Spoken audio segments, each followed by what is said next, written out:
Hello, Lisa here. Welcome back to my channel, or welcome if this is your first time stopping by. Today we are going to be taking a look at Discovering Beauty Tarot by Sophia Litwack. I just grabbed a drink and got moisture on this. So you see that's what that was.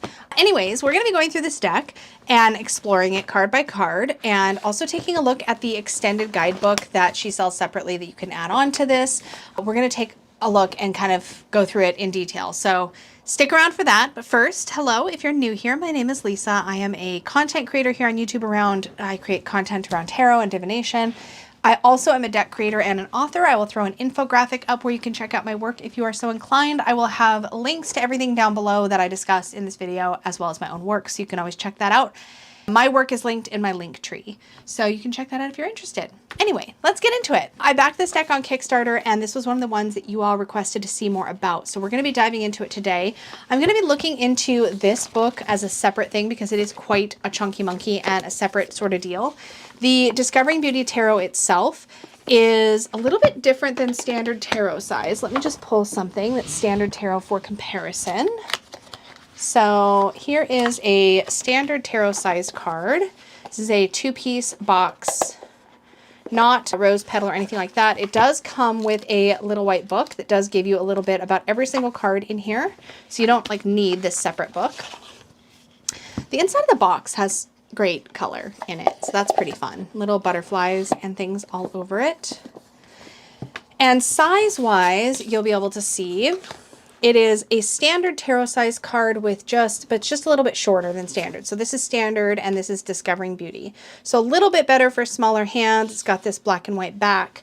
Cardstock wise, this deck has cardstock that feels nice and flexy.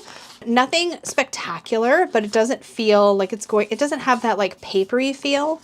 I don't find. It's a pretty classic coating. It's matte. It's not shiny. I will tip it in the light so you can see. That's about as much reflect as I can get on it in my studio lighting here.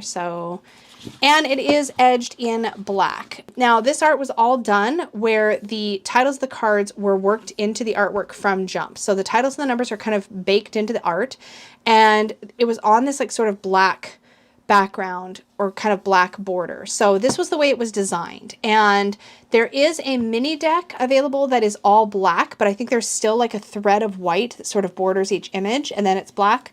I like it this way, the way it was kind of originally intended by the creator.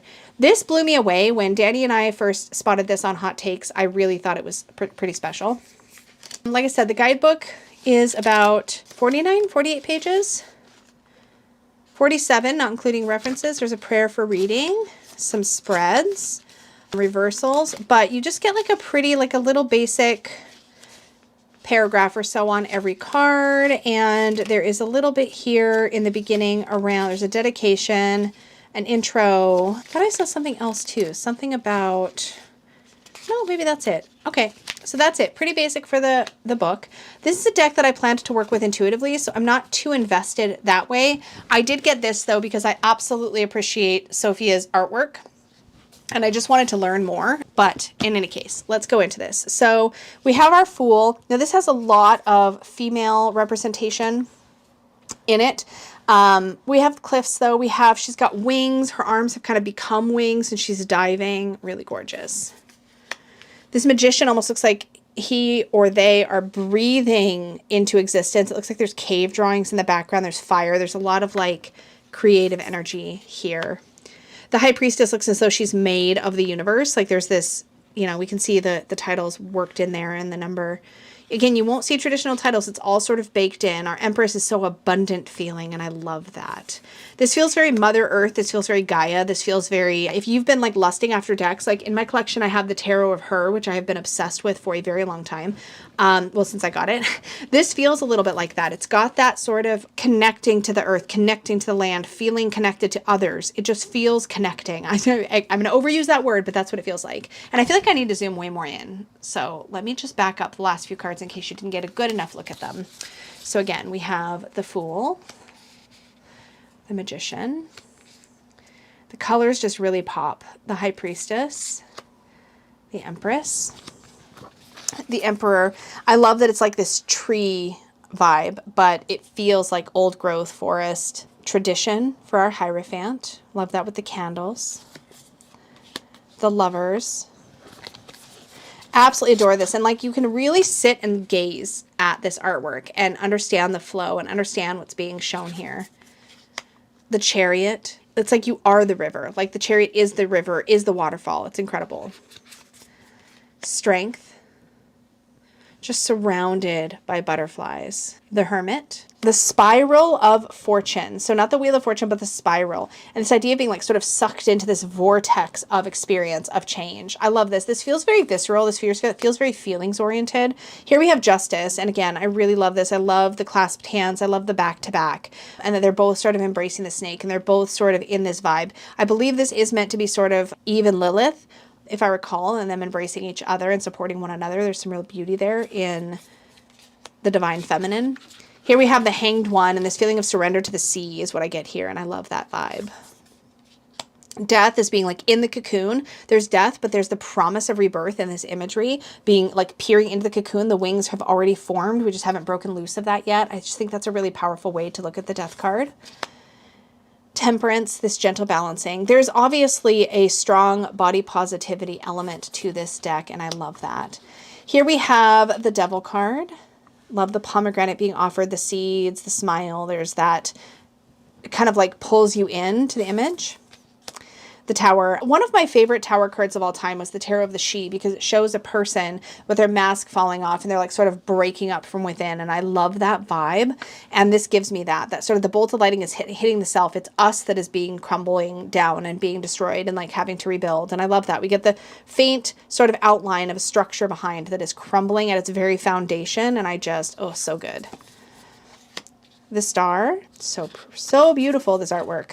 The Moon. There's so much to be said here for that influence of the feminine in this, and I'm here for it. The Gorgon vibe of judgment instead of being judgment is awakening in this deck. Yes. And then we have the Earth for our World card. And it's very structured. If you look at like the rest of these, they have these organic borders, right? And I think even the Emperor, let me just eat my words here, but the Emperor has a much more structured border, right? But nothing is quite so perfectly square in this deck that I remember, except for the World card, the Earth. And the way that everything is like feeding into itself, we have all the elements present, and if you just gaze at this long enough, you'll keep noticing new details. There's wheat here, there's a bird, there's this person, there's flame, there's cloud, there's just like all these like elements. And if you sit with it, and this is why I wanted to really get into this bigger book, because I think there's a lot there.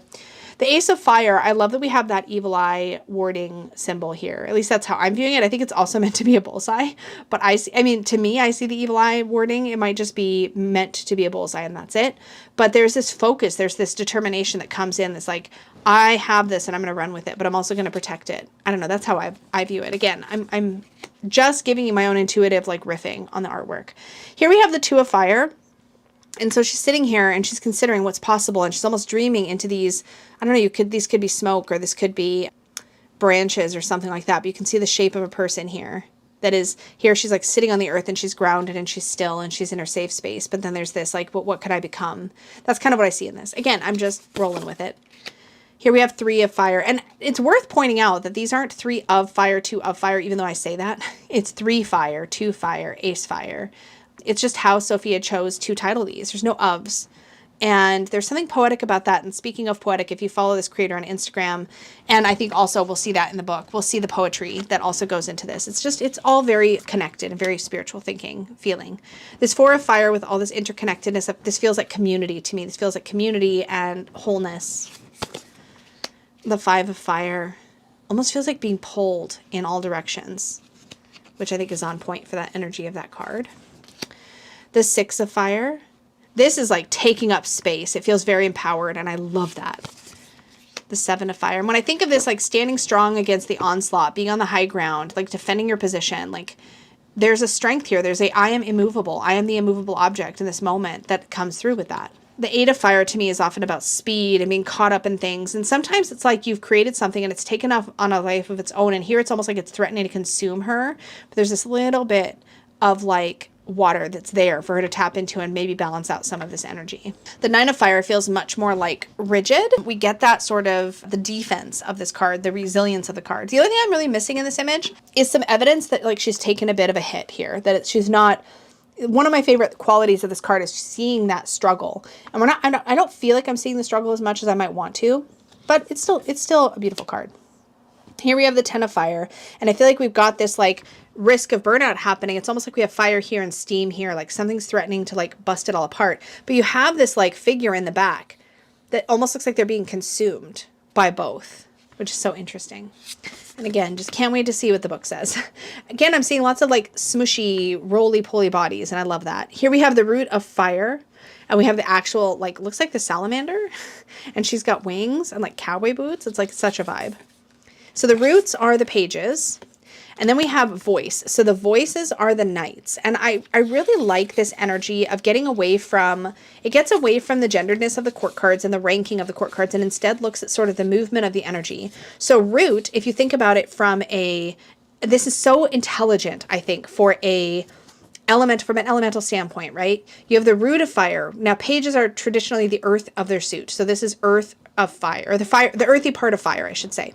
And then we have voice of fire. This is going to be, now I believe what's intended here is that the knights are air. In this case, they're the air of their suit because their voice, their like throat chakra, that's more communication, that's more air. I tend to see the knights as the active component of their suit and the fiery part of their suit. So I would say this is fire of fire, but there's a whole school of thought that has knights as air. So this totally makes sense. And you can pull in that elemental aspect if you'd like. But voice is still active to me and feels active and works for the knight, whether I want to assign the element to it or not. But I love that. And then the queens are the heart of fire. So we have the watery part of fire, and we have this volcano and this like Pele vibe. And if I think of watery fire and I look at like lava, that's watery fire. Like that's amazing. What a great aspect of that to show. And then spirit for me would be air of fire, the king energy. Here it might be fire of fire. I'm not sure. I guess it might say in the guidebook. We'll get into that. Actually, I can probably peek and just see if it does address that at all. I don't know that it does. Okay, one thing I'm definitely noticing from the big guidebook, and I don't know if it's in the smaller guidebook. Let's actually take a look. It didn't actually occur to me to check in here. Is that it's not in here actually, but in the big book, there's a single keyword assigned to every card. So for example, the spirit of fire is leadership. And I love that. I love that for the spirit of fire. Okay. And the knight of fire, out of curiosity, the voice of fire was action. Yeah, I like this. The minor arcana does not get assigned an element in this. So we do get into that with the bigger book. So just confirmed that's not necessarily an intentional elemental correspondence. That's just me playing. Okay. So now we're in the water suit. We have the ace of water, the 2. I love this. I love the connectedness. The 3. This is very playful and fun. I love that. The 4. I love that she's welcoming the rain here. There's a little bit of like leaning into the mood. The 5 of water. Feels like being submerged, which obviously, but though we need to rise up because there's light coming in if we just move toward it. Move toward the surface. Here, the 6 of water. This is the sweetest image. I love this so much. The 7 of water, we get this cloudiness up in the mind, and the rain. There's like a storm inside of us as we try to figure things out, but it's obscured. We don't have clear sight at the moment. 8 of water, I love the lighthouse. She's like reaching out to touch the light that the lighthouse is putting out. I think that's really powerful. The 9 of water, for me, this is a very important card. And so what I see here is somebody who has found the light within, who has found that contentment within, who's realized they're good enough. And that's something that's very important to me about the 9 of cups or the 9 of water. And seeing it represented so beautifully here just really works for me. We have the 10 of water here. I've read with this deck. I've read with it for my members, and it was just such a easy breezy read. It felt intuitive. It felt natural. I didn't really hit any stumbling blocks. It was great. So here we have the root of water, which is our page. I love this little like stingray type creature down here. It's so great. We have the voice of water. I love this accessibility almost. This like, also we get that sort of Knight of Cups kind of vibe. Somebody who loves love. The heart of water, water in water. And then spirit of water, which is spirit water, which is going to be that king or that spirit energy. That brings us to the air suit. We have ace air. I love that she's already flying to air, covering our face with the hands. That's very like, I don't want to deal with this. There's very much a resistance to making a decision. 3 of air. This looks like the recovery and the reckoning experience itself, where we are in that process of trying to heal. We're in that process of reckoning with our experience and reckoning with the pain and trying to put it in its place. The 4 air. just with the mountains kind of bearing down. It's an oppressive almost feeling, and yet it's also peaceful. It's also a pause. There's a feeling of like, I need to step back. I need to stay out of the fight right now. 5 air. I can't wait to read about this one in the guidebook. The way she's clutching her heart as if it's been ripped open and she's trying to put herself back together. The 6 air, we have that shepherding energy. The 7 air, I'm thinking about this and how it's normally like this like sneaky energy or this surreptitious, or we're making assumptions or something, and I'm not sure what I see here, but I'm okay with that. I'm okay with that. There's something just special about this deck that makes it worth the slow, worth the effort. The 8 of air, definitely feeling the scatteredness and the chaos around this character. 9 air, definitely got the fear going. All these shadows. And then the 10 air with that sense of like defeat. We have root air. There's our page energy. And voice air. The heart air. I love this with the crescent moon. And then spirit air up high with that perspective. That brings us to our earthly suit. The ace earth. It's almost like Mother Earth is reaching out and grabbing hold of that water that's being offered. There's this blessing coming down, coming in. There's this gift. There's this opportunity. I like that. 2 earth. 3 earth. The collaborative energy is strong here. That community energy feels almost like a community garden. 4 earth. 5. Love the stained glass 5 here. 6 earth. 7 earth. Oh, the earth suit just feels very like grounded. I mean, obviously. 8 earth, 9 earth. This is so beautiful. This safe space. 10. Different way to look at legacy for sure. Then we have our root earth, voice earth. Again, we have that sort of stability, that structure in the border. This feels more heavy in a positive way. Heart earth and spirit earth. I love this. So let me zoom back out and I'll give this a shuffle. I have shuffled this a bunch already because like I said, I've used it in readings, like I said, it read very, very, very well. But let's give it a bit of a shuffle and then let's take a look at the big book. Well, we'll take a look at the small book, the included book first, actually. So let's just give this a couple shuffles. I'm going to just break up the order of the cards a little bit and then shuffle it again. Won't be perfect. I'm sure we'll still have some clumping, but that's okay. All right. So let's just pull a card and we'll look at the included guidebook. So we have the 6 fire. So let's take a look for 6 fire here. So it says 6 fire asks us to diligently name our victories and stand up for ourselves without external validation. How can I operate from a place that assumes my own success and worthiness? I am proud of who I am, already victorious. So there is a question, it looks like, for every card, which I love. That would make this a really effective like meditative deck, journal prompt deck, where you just pull a card and write your responses to that question. And there's sort of like, it's like a question and then there's like an affirmation. So like, for example, the root earth, what new behavior can I be a student of today? And then the affirmation would be, I am an altar at which I lay care, consideration, and dedication. So there's quite a bit of depth available to you, even in just this included guidebook, which is not very thick, but has a good amount of substance. And then, of course, I did read one of the example write-ups. Yeah. So you get an idea. It's just like a quick little, here's what this card is either reminding us or asking us or telling us, showing us.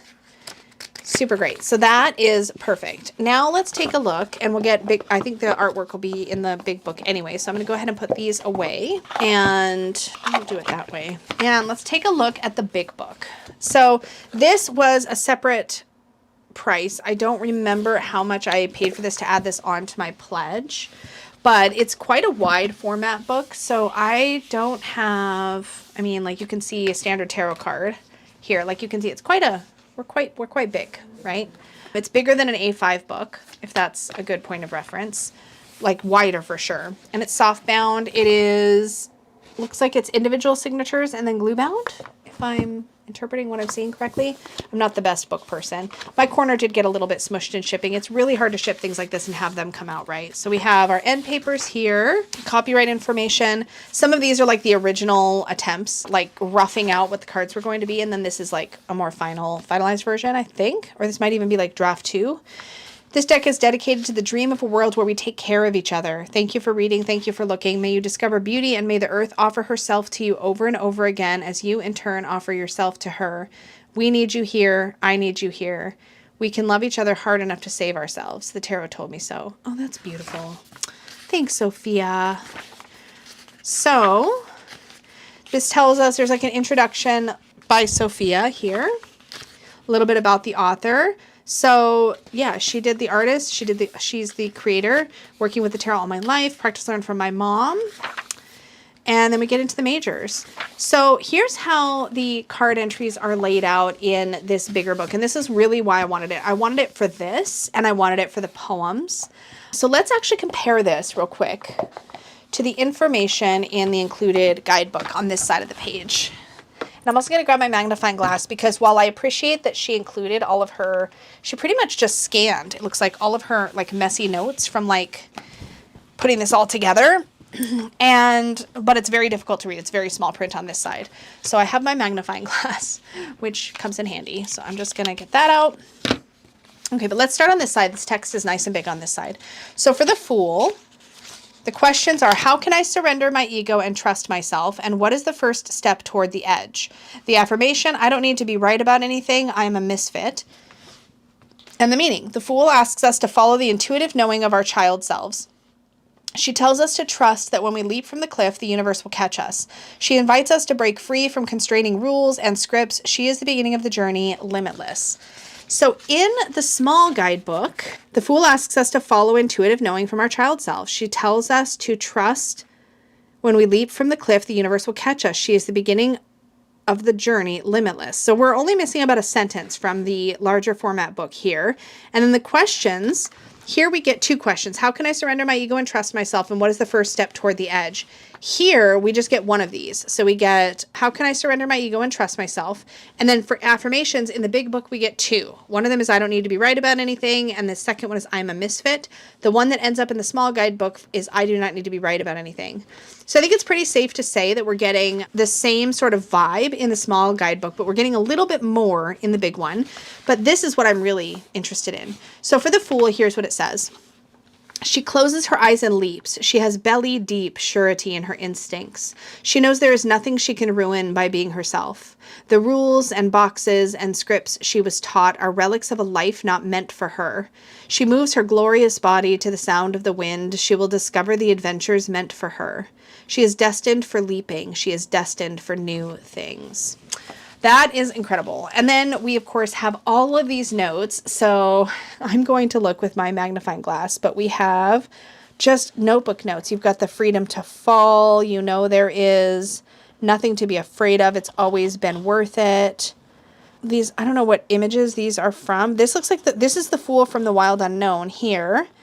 I'm not sure what deck this one is from or this one is from. Here's one of her early drafts of the card.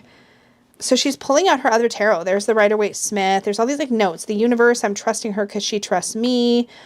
And there's a date, July 12th, 24. I pulled this card twice today, and both times it filled me with peace and hope. Keep leaping, keep believing, keep remembering that rules are fake. Have perspective, face the fears, dare to keep changing and admitting you know nothing and absolutely everything also. I mean, like, this is beautiful.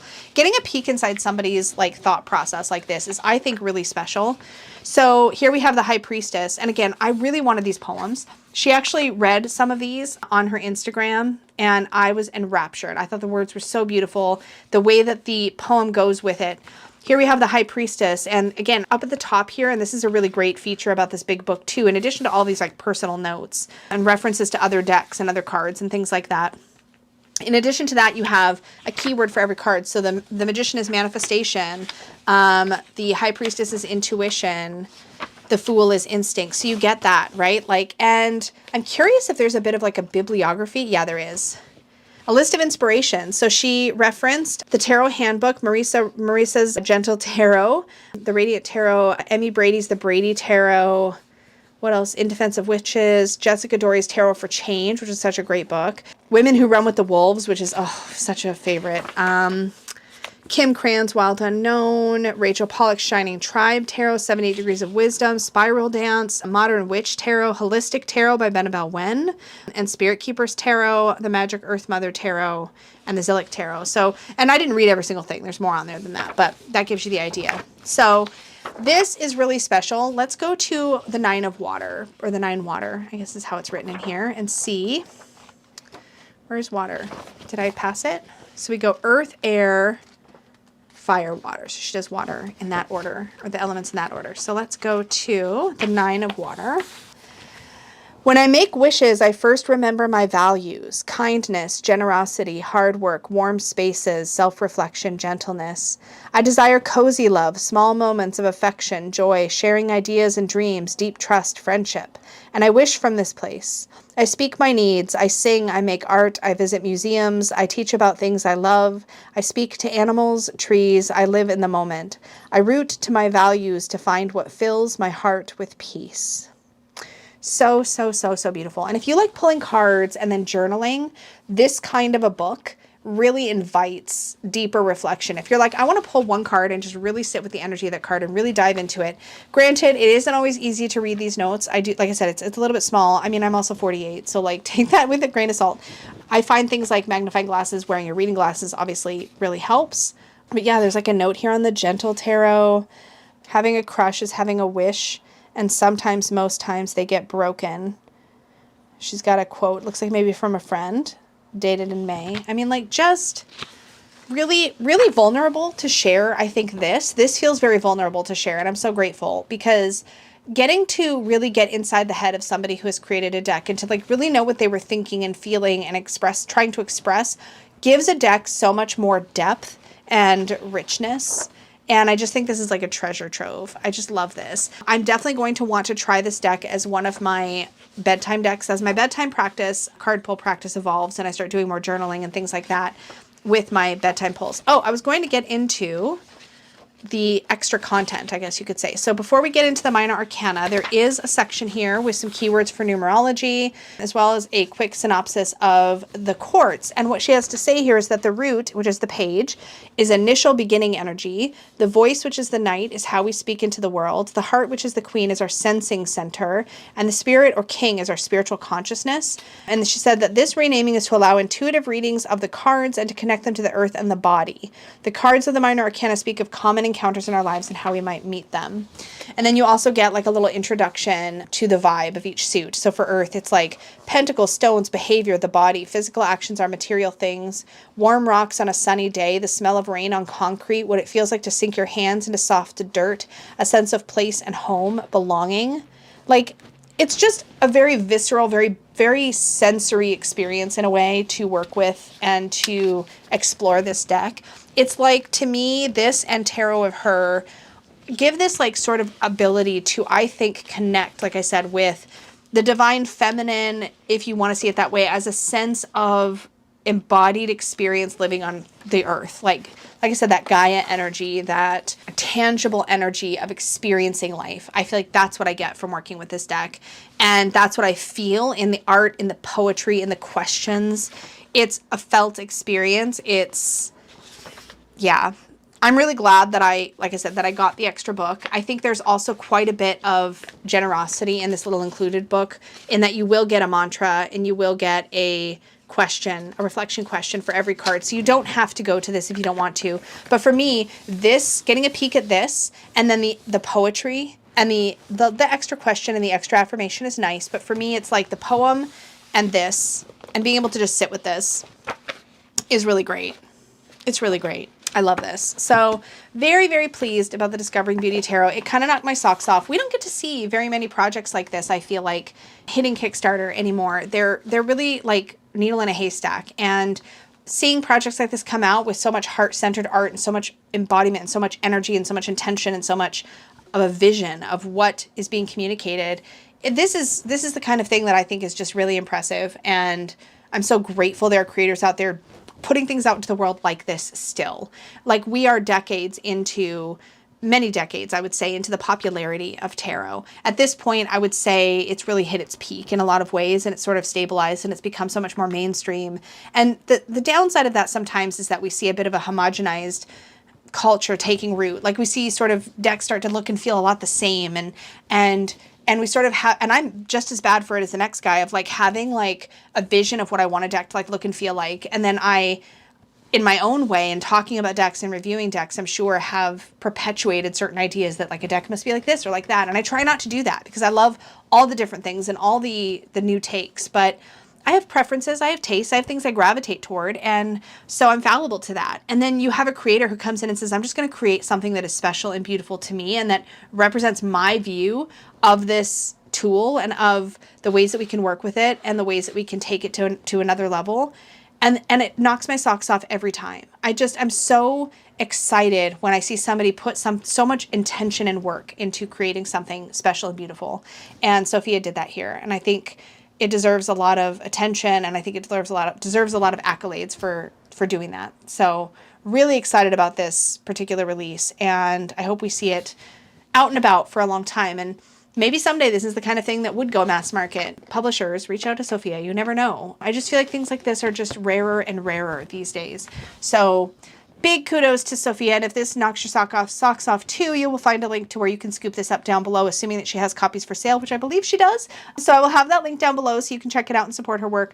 I'm sure as an artist, she may have some other options as well. Maybe she has prints if you're not into the deck, or maybe even just the book. Like I said, you could take this and obviously just enjoy this for its own sake, I think. But it depends on what you're into. You know, I love poetry. I love art, and I just love being able to sink into something like this. So for me, this is a win all the way around, and I will obviously keep you posted. I don't know when this walkthrough is going up, but at the time I'm filming it, I've already worked with this both for mostly for reading for members. I have not used it just for reading for myself, but now I kind of want to pull it into bedtime, but I'm using something else for bedtime now. So like, I'm trying to keep it reined in, but like, it's hard for me to just not want to work with all the things all the time. So anyway, thank you so much for hanging out with me. I appreciate you so, so much. As always, an extra big thank you goes out to my Unicorn Fam channel members.